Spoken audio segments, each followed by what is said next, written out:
All right, welcome back. I'm going to be doing something a little bit different today.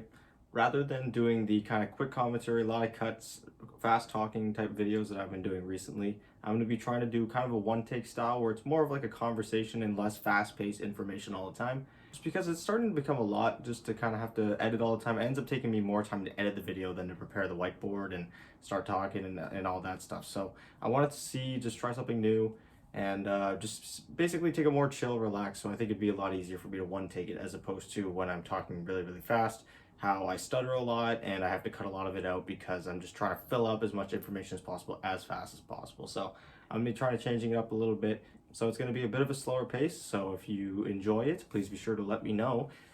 Because I'm going to be doing for at least a few videos, just because I anticipated taking me a little bit of time getting used to it.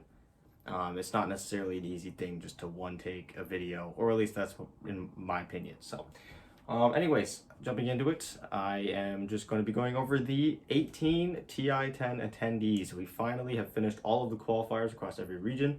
If you watched my video from last week, I covered the first day of the Western European qualifiers, which just finished yesterday. And yeah, so I'm not going to be starting with the Western European. I'm going to be starting from North America across and all the way down, and I'm just going to be going over some stats on where the teams finished in each of the seasons and majors and where they finished overall on the DPC standings, just because it'd be kind of cool to see where every team ended up in the standings. So starting off with North America, we have obviously EvilGeniuses, which actually finished first place on the DPC standings, and for good reason. They had very consistent results, not necessarily the results they're maybe looking for when it comes to majors, but they finished first place in their first season in the NA DPC, and going into that major, they were looking really solid, and they actually made it all the way to the grand finals where they almost swept Invictus Gaming, and then they got reverse swept. So EG still not able to get that major title under their belt. And then, so heading into season 2, they actually dropped one spot in the DPC standings and they finished second place. And teams are already kind of starting to underrate them. They're starting in the lower bracket of the major, and yet they go all the way to the grand finals once again. However, they just cannot seem to win games in the grand final at this point anymore, ever since what happened to IG as they get swept by PSG LGD. So 2 times in back-to-back majors they make it to the grand finals, and twice they get absolutely stomped by these Chinese teams. So it's going to be interesting to see, because clearly they've shown that they are very good on land still. They have a lot of very good experienced players, but the finish just isn't there. They just can't get that first place position. Up next, we have Quebec Crew, who in the first season finished second place, so right beneath EvilGeniuses. And then heading into the major, they did not win a single series. They immediately flunked out a lower bracket. So struggling a little bit in land, so maybe the expectations a little bit higher for the next time around. And they actually finished in first place. They didn't drop a single series in that second season of the NA DPC. And they actually do better in the major as well. They finished in the same position of where Team Nigma ended. I mentioned Team Nigma because that was the team that I was mainly following when it comes to the major, because I was covering Western European teams, and they were the one that made it the furthest. So they made it to the same spot as them, finishing 5th and 6th place, showing that they are one of the higher, showing that they're one of the better contenders from the North American region. And you can't really underrate these guys. These guys have been around for a long time, and I know a lot of people aren't as familiar with the Americas when it comes to North America and South America and their teams and how well they can perform. Quebec Crew is one of the more underrated ones, at least from people that don't know the NA scene as much. If you're from NA, you know Quebec Crew, you know that they're an amazing team. And finally, they're starting to get some recognition for that. And then finally, coming in through that qualifier spot, we had Team Undying, who finished 3rd place in both seasons. So all 3 of the attendees from North America were 1st, 2nd, and 3rd place in both seasons. And because they finished 3rd place in both seasons, they did not get an invite to either of the majors. NA only has 2 invites per major, so they did not show up, and thus their final standings on the DPC ladder was 20th. So yeah, Team Undying having very solid performances, but however, because they just weren't able to get into that top 2, they weren't given a shot at either of the majors, which I think it's going to be a discussion. It already is a discussion on the fact that they're going to have to make changes when it comes to the DPC format as of right now, because a lot of people are really unhappy with some of the teams that are going, some of the teams that are not, and some of the teams that were performing very well in seasons but couldn't perform on LAN, and now they're going to the biggest LAN in all of Dota. So there is going to be a debate about that. I am still trying to decide whether I want to do a video on that sooner, or if I want to wait until after TI when we're actually getting into that next season. I'll probably make a video. If I am going to do one before then, it'll probably be within the next few weeks. just because there is a lot to discuss about the format and all the teams that got in and the point distribution and the fact that, you know, for some teams in the second major, they were playing 25 games going into the first round of the brackets, whereas some teams hadn't played at all. You know, Virtus Pro was going in as a first place seed. They played 5 games that entire tournament. Meanwhile, Enigma came in as a wild card and they played 30 games, over 30 games in that tournament. So there is obviously something to be said about that, and I will get into it at some point. But yes, Team Undying was just one of those teams that, because of the way the formatting works, they were never given a shot in a major, but they finished very consistently high up in the NADPC. They just weren't quite able to beat EG in either of the seasons, so that's ultimately what set them apart from these top 2 teams. Moving into South America now, we have Beast Coast, who finished 11th overall in the DPC. They finished first place in their first season, and then they missed the first major. And then they finished second place in the second season, and they attend the second major, but they cannot make it out of the group stage. They finished 14th place in that one. So having a lot of struggles coming out of that major. Speaking of struggle, we have Thunder Predator, who at the start of this season looked really solid. They finished second place in the first season of the DPC in South America, and they go 5th and 6th. So they look like one of these underdog teams that don't really expect. A lot of people, when they think of SA, similar to how when you think of NA, you think of EG, a lot of people, when they think of NA, they think of Beast Coast. And these guys outperformed Beast Coast at the major. And for a lot of that first season, they did pretty well as well. So they go into that major, they finished 5th, 6th, very impressive from them. But then they finished 3rd place in the second season, so they missed the second major entirely. Again, the Americas only get 2 slots each, so it's very cutthroat there. Next up, we have SG Esports, which was the team that made it through qualifiers. They finished 3rd place in the first season, so they didn't make it because they are only 2 slots. And then in the second season, they actually dropped down to 6th place.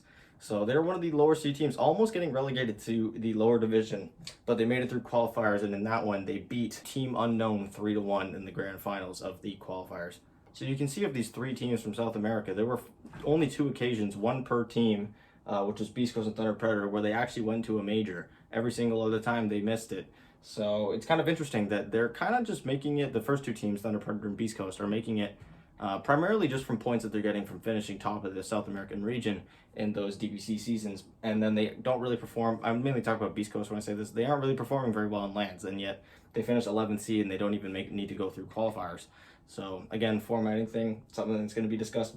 Next, jumping into China, which is the region with the most attendees, with a total of 5. An astonishing 5 teams. They have over a quarter of the teams showing up to TI being Chinese. In first place, we have PSG which is the 2nd seed, and they have a rather satisfying track record this year. In the first season, they finished 4th place, coming 3rd place in the major. Second season, they come 2nd place and finish 1st place in the major. So 4, 3, 2, 1, that slow, steady progression up to the 1st place. And they look like the hottest team right now. I think in that tournament, it was EG, Team Nigma, and PSG that looked like the primary front runners. It looked like no one was going to stop them. And they got what they wanted. They got 1st place, and they looked really solid. Next up, we have IG, who infamously won the first season in China, and then won the first major of the year against EvilGenius with that very infamous reverse sweep. But then in the second season, they dropped down to 4th place. They were having some issues. And then going into the second major, they were playing without their captain. They were having their coach fill in for them. And they finished 15th place. They cannot make it out of the wildcard stage. It was very close. It was in a tiebreaker against Team Nigma, who would eventually go on very deep into that tournament. But IG almost knocked them out. They beat them 2-0, but then they couldn't close it out in the tiebreaker. But I wouldn't really count IG out. Although they had a shaky season, they did have a sub for that second major. So I still think they're a pretty solid contender. And I'm going to get more into stats as we get closer to TI. I'm going to be going through every single team and all the stats, and maybe do some predictions on what teams I think are going to perform where, or how well they're going to perform each. So yeah, so jumping into the next team, we have Vici Gaming, which finished 7th place in the DPC standings. And again, a very consistent team. They finished 3rd place in both seasons of the Chinese DPC. In the first tournament in Singapore, they finished 7-8th, so not too bad, but better than a lot of teams. And then they finished 4th place in the We Play Animator, so they were doing pretty well for themselves. I don't think a lot of people really give them the credit that they're due.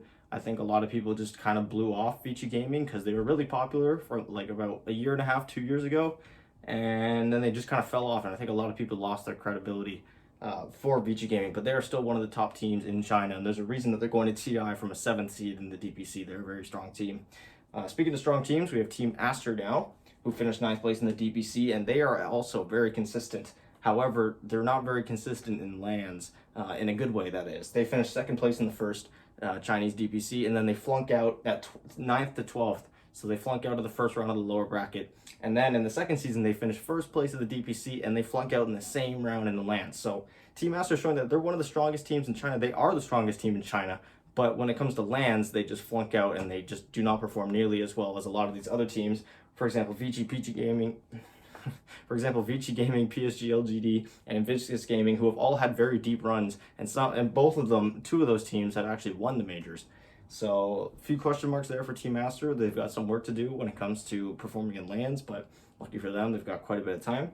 And finally, we have Elephant, which was the qualifier team. They go into these qualifiers and they beat eHome 3-1 in the grand finals, and they finished 5th place in both seasons that they played. So China having 4 slots per major, they finished right below the major line both times, so they didn't have a shot. But they're going to have their first chance now to prove themselves at the International 2021, TI10, whatever it is. Now jumping into some more familiar territory, we have the Western Europe region, where we had Team Secret finishing 8th place in the DPC standings. Notably, they finished 1st place in the first season of the DPC, and that wasn't really anything surprising for everyone. Team Secret has just been so dominant. This was near the start of the year, so Team Secret really hadn't started their downward spiral yet, they will see. And they had a very deep major run. Some would even say they flunked out early after finishing 4th place. They flunked out early after finishing 4th place, some people would say. So they had no real issues there. I think maybe some people were starting to doubt them a little bit. And then in the second season, they finished 4th place in the DPC season. It was notably just because they had a very rocky start. And people thought, oh, maybe they got themselves together before the major. They picked themselves up a little bit from that rocky start. They're heading in, and then they can't even make it out of the wildcard stage. They finished 16th place overall at the We Play Animator. So, you know, Team Secret was really dominant for so long, but did they peak too early? And that seems to be the question that keeps coming back to Team Secret. They peak too early. They peak when it's major season, but then when TI comes around, they just infamously just take a huge nosedive down. So a little worrisome for Team Secret fans going into this international. The only thing you guys don't have to worry about is that Kuroki Stack is not going to be there, because Kuroki has knocked out Puppy from TI 3 years in a row now. So I'm sure there's a little bit of a sigh of relief for Puppy on that one. Next up in the European region, we have the Alliance, which finished 10th place in the DPC standings. They finished 2nd place and 1st place in both of their seasons. However, they've just been struggling to perform in lands, similar to Team Aster and a lot of other teams in here, where they finished 13th place in the Singapore Major and then 9th to 12th in the We Play Animator. They have yet to win a single series in the playoff stage, and yet they have a direct invite to TI, finishing 10th place overall, with over 50 teams competing. So again, getting to that format, there's going to be changes made. So I feel like I should probably wait until after TI to talk about those changes, because it's not really going to change anything right now. But again, we'll see. So yeah, they make it in with a direct invite, and then OG makes it in from the qualifier invite. They finished 5th place and 6th place in both of those seasons. So they had 4 slots in this region to make playoffs, to make it to the majors, and they didn't make either of them. And they finished actually 35th. They're the lowest ranked team on the DPC standings in this entire board. They finished 35th, and they're going to TI. They beat Team Tundra, 3-2 in the grand finals. A great series. Tundra, honestly, I thought Tundra was going to win that one. They were up 2-1, and Tundra, like I had mentioned in my last video, is a very underrated team. I think just because of how stacked the Western European region is, people don't really give the credit to a lot of the more unknown teams such as Tundra. But Tundra showed that they can compete, and I wouldn't be surprised if these guys are making it to TI next year or going on deep playoff runs in upcoming majors. So a lot of hope for Tundra. If you're a Tundra fan, I'm sure you're super excited. But for now, OG, despite the fact that they did not have very good showings and they didn't make a single major this year, they're just showing that these guys are just a TI team. It doesn't matter that they're missing Ana. It doesn't matter that they're missing JRX. These guys peak at the right time, and it's showing. And they were doing very unconventional drafts, the traditional OG way. They did not look like they were conforming to the meta in any way, shape, or form. These guys look like the real deal. So even though they were the lowest seeded team in this entire bracket, or in this entire standings heading into this TI, and they nearly lost the grand finals, I really don't see how OG finishes very low. I think they can go on a very deep run, if not just being the three-peat champion. I'm not doubting these guys anymore. I know a lot of people may be, but after what we've seen in the past, even though they do have a slightly different roster, like, these guys are just the kings of TI at this point, and I don't think there's really any arguing that.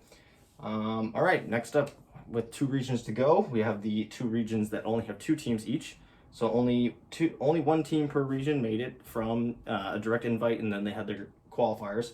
So first up, we have Eastern Europe, where we have Virtus Pro finishing top of their division in both series. However, they just could not perform in the majors. They finished 7th, 8th in the Singapore major, and then 9th to 12th in the We Play Anna major. These guys have only won 1 series in 2 majors. They are a very young team, and it kind of shows that they're struggling on land. They've said it themselves. They have a really easy region, that they are like almost purposefully handicapping themselves in their regular season games because the region is so weak, and so they're handicapping themselves so that they can try and improve and try and play from behind and just get better as a team. And yet when it comes to lands and when it comes to playing against these other big name teams, they just can't get it done. So Virtus Pro, another one of those teams that just performed very well in the regular season, coming off one of the relatively weaker divisions. I don't think it's very controversial to be saying that. And yet they get a direct invite to TI, and they finished 3rd place in the DPC standings. They finished 3rd place. So very highly seeded. Next up, we have Team Spirit, one of my favorite new up-and-coming teams, specifically Toronto Tokyo on that team. Absolutely fantastic, but the whole rest of them, like Mira, Collapse, all them, absolutely fantastic teams. I'm super excited to watch them play, but same kind of thing where they had a mediocre start, where in season 1 they finished 4th place, so they didn't quite make it to the first major. But in the second season, they dropped only 1 series, and that was to Virtus Pro. So they finished 2nd place, and they make it to the major, and they go further than Virtus Pro themselves. Again, another very young team, a lot of very young players that are very inexperienced with land, and they go further than Virtus Pro, and they make it through qualifiers. Now, admittedly, they did almost lose to Team Empire in the grand finals qualifiers. That one went 3-2. But they do make it, and they were the 14th seed overall in the DPC standings. So they just barely missed the cut for the top 12 for the DPC standings. And finally, with our last region, the Southeast Asian region, we had T1, very impressive team, 23 Savage, very impressive player. Everyone knows that. They finished 6th place overall in the DPC standings. They go 3rd place in their first season, and they finished 15th. So they just barely made the cut for the first major, and then they made 15th place. So I think a lot of people thought they underperformed, but they did finish 3rd place. So maybe people just didn't really have their eyes on them as much. And then in the second season, they finished 1st place, and they go to 3rd place in this major. They just showed that they're one of the best teams right now in Dota. And I'm super excited to see them play. Like I said, they finished 6th place overall, and they've shown that they can play well at lands. You know, it's not one of these teams that just overperforms in their own region and then struggles on land. They've shown that they can do it. And then next up, we have the team coming in from the qualifier, which was Fnatic. They finished 18th place, so still relatively high, but didn't quite make the top 12. They finished 1st place in the first season, but then flunked out of the first round of the Singapore major, so another team that struggled on land. And then in the second season, they didn't even make the land at all. They finished 4th place overall, and like I said, they missed it completely. So a lot of question marks for Fnatic. They can't really perform on land. They struggled even on the DPC for the SEA region. But they get it done in the qualifiers. They knocked out TNC, which was a team that was slightly seeded ahead of them. TNC was like 16th overall, something like that. So they knocked them out, and they secured themselves a spot at TI10. So yeah, that was me just briefly going over the 18 attendees of this year's International. Of course, no real in-depth stats, just kind of showing teams' histories over this DPC season. So I just thought it'd be kind of interesting to look and see which teams kind of look more out of place. You can see all the qualifier teams pretty much finishing below the 20 seed mark, other than Team Spirit and Fnatic down here. You got SG Esports and Elephant finishing 25th and 28th. You got Undying 20th, OG 35th, lowest team on the standings, like I had mentioned. So yeah, and in the upcoming, because we have another 3 months before TI, I'm going to be taking a look at each team individually, all their players, taking a more in-depth look at these seasons and at these majors, and just kind of bringing you guys some stats and stuff that I feel like you might want to see. And I feel like once I finish all that, I'll do some prediction videos, and I'll do some seeding videos on how I think this year's International is going to go down. So yeah, thank you guys so much for watching. Feel free to leave a like and subscribe. If you guys have any suggestions on what you think I could be doing better, please leave it in the comment section down below. And yeah, please be sure to subscribe, as I'll be posting a lot between now and TI, and even when TI starts, I'll be posting every single day, starting then. So yeah, thank you guys so much for watching, and I'll talk to you guys later.